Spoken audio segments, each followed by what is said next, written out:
Hi everyone.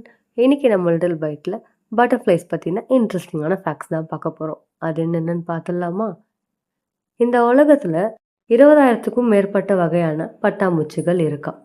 இந்த பட்டாம்பூச்சிகளோட ஆயுட்காலம் ஒரு சில வாரங்கள் மட்டும்தானா. ஆனால் இதில் ஒரு சில ஸ்பீஷியஸ் மட்டும் 9 மாதங்கள் வரைக்கும் உயிரோடு இருக்குமா.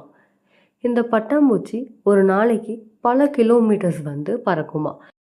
இந்த பட்டாம்பூச்சி தேனை மட்டும் குடிக்காதான், ஒரு சில விலங்குகளோட கண்ணீரையுமே குடிக்குமா. அதுக்கு காரணம் அதுலேருந்து அதுக்கு எக்ஸ்ட்ரா மினரல்ஸ் கிடைக்குமா. மனிதர்கள் பார்க்க முடியாத கலர்ஸை கூட இந்த பட்டாம்பூச்சிங்களால் பார்க்க முடியுமா. இந்த பட்டாம்பூச்சிக்கு குளிரும் போது அதால் பறக்க முடியாதான். அதோட பாடி டெம்பரேச்சர் 30°C இருக்கும்போது மட்டும்தான் அதால் பறக்க முடியுமா. இதுக்காகவே பல நேரங்களில் இது வெயிலில் ரொம்ப நேரம் வெயிட் பண்ணுமா. இந்த வீடியோ உங்களுக்கு பிடிச்சிருந்தா லைக் அண்ட் ஷேர் பண்ணுங்கள்.